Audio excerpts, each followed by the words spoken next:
We just redid it, so here we go again. Okay, my sex drive is much lower than my husband's. Anytime I try to talk to him about things I like or don't like, sexually or sometimes otherwise, he gets really frustrated and storms off. I know at least part of this is family of origin because that's what his dad does, but I'm not sure how to help this. He doesn't like listening to podcasts and has been to counseling in the past, but felt it wasn't really helpful. I want to grow in our marriage, but I also don't want to feel like I'm just laying over and not having my voice heard. Okay. Okay. Can I say something first, though? I think I didn't know you were going to switch the questions so soon, sorry. and I wasn't quite done talking about the first one. But, so they're... So you're going back to the first one then? Yeah, but it relates to the second one. So Okay. it says, when I calmly tell my husband I'm only wanting to tell him something and how he did and made me feel, then he then tells me my feelings are wrong and I'm being stupid. That's not okay. I'm not saying your husband's like the worst person on the planet and he's terrible, whatever, but that's just not an okay cycle to have being happening. And the same thing applies to this question. The next question, it says that he gets angry. Where did it say it? He storms off. Storms off. When you talk about stuff. So that to me indicates sort of like your husbands in these scenarios are kind of like their emotional development in some areas is like a kid's, like they're not quite grown up about it yet. But I'm only bringing this up because I think it's important. Mm-hmm. You can't point at their dumb behavior and be like, "See, you're storming off." Ugh. Like it only ever makes it worse. And I used to do that with Seth. That increases all the time. pursued distancer dynamic, and I want these ladies to listen to what Melanie's saying, and also because I was like this and in a bad spot, I can get like that again, right? So I don't want any advice we ever give to be used like, well, they said this and you are doing this kind of thing. You know never, what I'm it's saying? never, don't ever weaponize our advice. Ever, Don't. ever, ever. Please don't. I used to do that with sermons and other stuff, and it's just School, you would do the that worst. with books, you like psychological stuff you were learning or therapeutic stuff. He would just like turn it against me, and then all of a sudden I was all the bad things. Well, So I'm instead psychologically superior. of using our stuff as weapons, I want you to use it as white flags, right? So use the tools as a way to say, I'm here, I want to be closer, I love you, something's not quite right, and not pointing fingers, not placing blame, but saying, hey, something's not working, white flag, I surrender, let's surrender together and figure this out. Because when you have a pattern like someone stomping away or refusing to speak to you, that is an indicator that emotionally, relationally, they're just not, they have not processed some things and aren't quite being an adult. It's an indicator that they are flooded, right? Also, what? What's her name talked about, you can only perform to the level that you've trained. So if you Yeah, are an that's athlete true. and you've only ever run a mile, you're not about to run 3. You can only usually perform to the level in which you have trained. So Right. if your partner, that's the farthest they've ever gone emotionally or relationally, is like, I listened to you, but now I'm going to freak out. They're Right. going to do it every single time until it's trained and unlearned. I didn't mean to interrupt. No, that's fine. Hey, Jimmy, what's up, buddy? Haven't Jimmy. seen you in a while. Yes, okay. So storming out or doing something, that means that the other partner is flooded, and whatever happened prior to that was building up to the flood. So I would very much look at, okay, what are the precursors? What are the in therapy speak? What are the antecedents to that behavior? What is happening before to get you to flooded level? Because obviously, flooded. Okay, we've gone too far. We've done too much. That's a Pedro Balan song.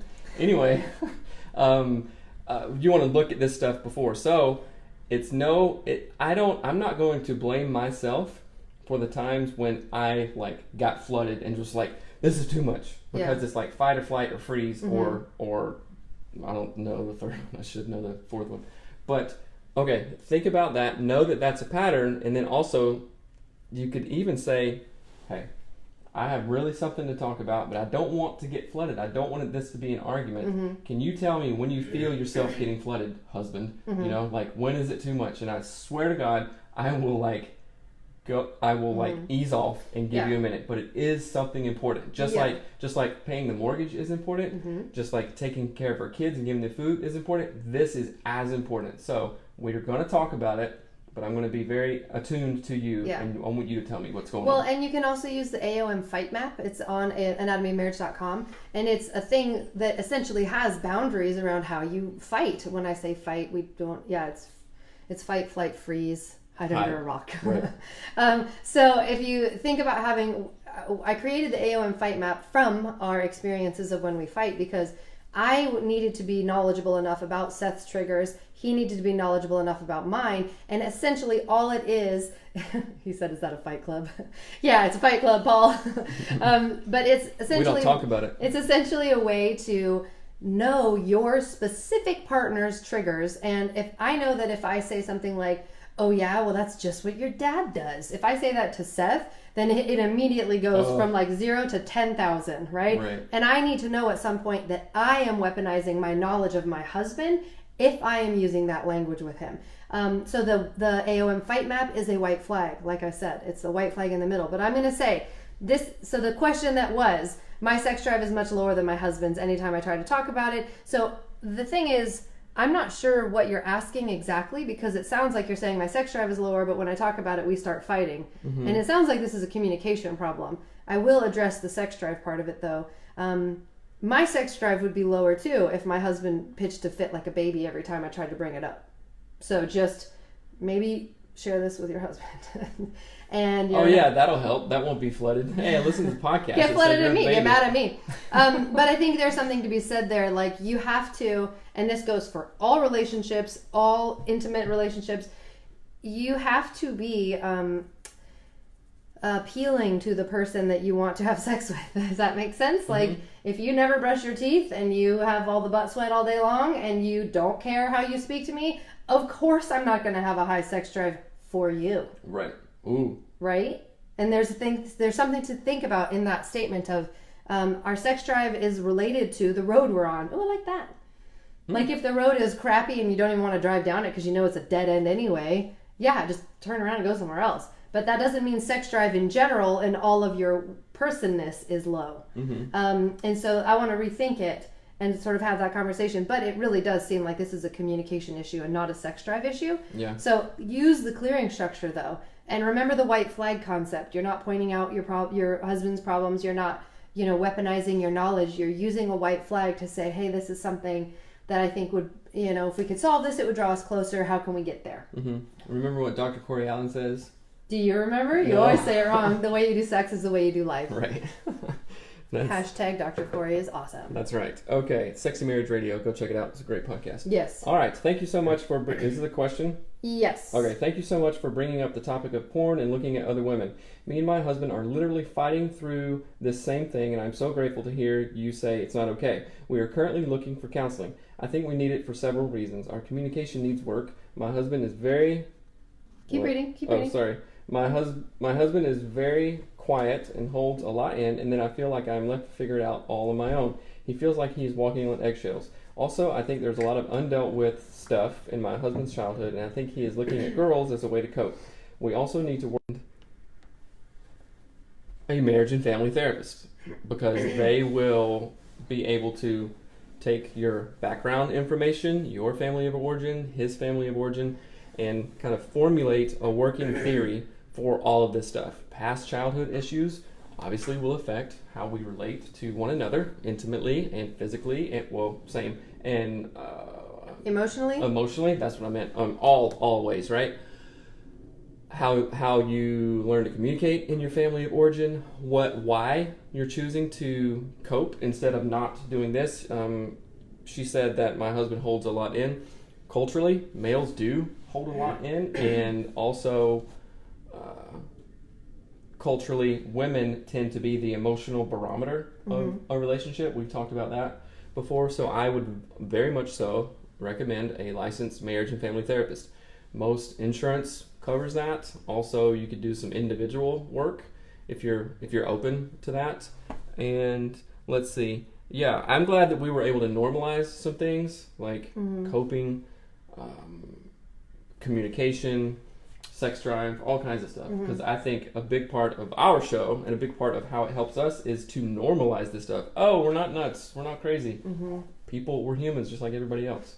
We're not nuts. We're legumes. I know that's pretty funny. good. The thing that came to my mind when this question came up, and this is something I talked to, I can't remember who I was talking to about this the other day, but I think it's a really important thing to think about. So if you think I don't know if we talked about this on the show, but you know how in our culture, men are not allowed to have very many feelings. They can be angry.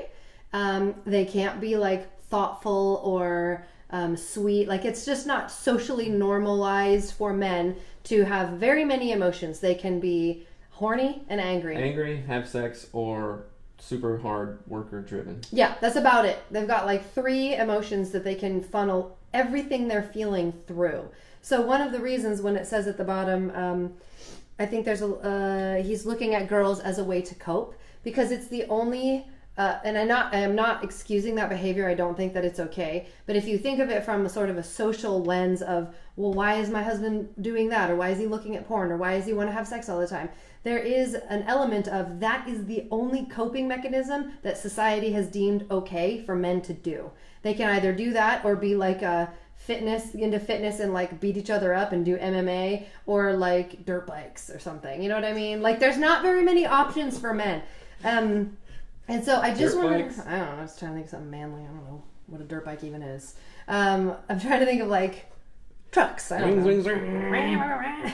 But I think it's important to think about, or to know. How about that? I just think that's an important factor to understand, that men don't have very many outlets to express what they're feeling and thinking. And so it does tend to just all get funneled into like 3 things, which the top 2 totally pointed out. My husband has a hissy fit and walks away. Anger, right? Or my husband's looking at porn. Sex, right? It gets all of this, all of this emotion gets funneled through like 3 little outlets. And like a women can cry, they can laugh, they can call their mom, they can call their friends, they can go knit, they can join a wine club, they can paint. They have all these outlets that are completely socially acceptable, and men have like 3. So I want to maybe use that as a way to invite conversation around these things that your husband is doing, and not so much be like, you terrible stupid idiot, you look at porn, you look at girls, but and invite sort of a breaking open of ability to talk about things in a new way without blaming and weaponizing. Again, it's raise the white flag, don't tell them what they're doing wrong, all of that stuff, and invite the conversation. Find out the why, not the this hurts so much, this is the stupidest thing you could ever do. Why do you do this? Find out the why behind it. I was talking to a coworker and we're talking about crying or something, and like for me to cry sucks so bad. Like it's so emotionally draining. It feels literally like I ran a marathon. Because you don't think it's okay. You have learned that it is not okay to cry. So you will do everything in your power to not cry. Like a happy cry is fine. That I don't feel like exhausted, drained. I feel a little bit silly after that, but like the handful of times that I have cried, it's just like it's like lifting 1,000 pounds. Well, and think of just from a social perspective, like these people in this, like the first 2 questions, like my husband gets mad and says I'm stupid and storms away. That's because he's not comfortable sitting in the discomfort of not being right or not being able to control the situation. And it's really just a skill of building up our muscle in different areas, of being flexible to say, I can sit with discomfort. I don't need to push you away. I can cry about how I'm feeling. I can choose another avenue besides anger, pornography, aggressive behavior, whatever other things that you know can what a choose. really good show would be? A show on the topic of, and some psychoeducation around male flooding. You know what I'm saying? Yeah. Like the physiological parts, the emotional parts for a guy, right? And then how women can understand that. And they would be a fairly one-sided conversation, but that's okay. It's just very like succinct, topical. Yeah. And then your experience of male flooding and how that feels to you on the other side. Just like, oh my gosh, he can't even cry, he can't even talk about stuff, like as evidenced by the times that we've gone through that, and as evidenced by sometimes you ask, hey, what are you thinking? And I'm like, got it.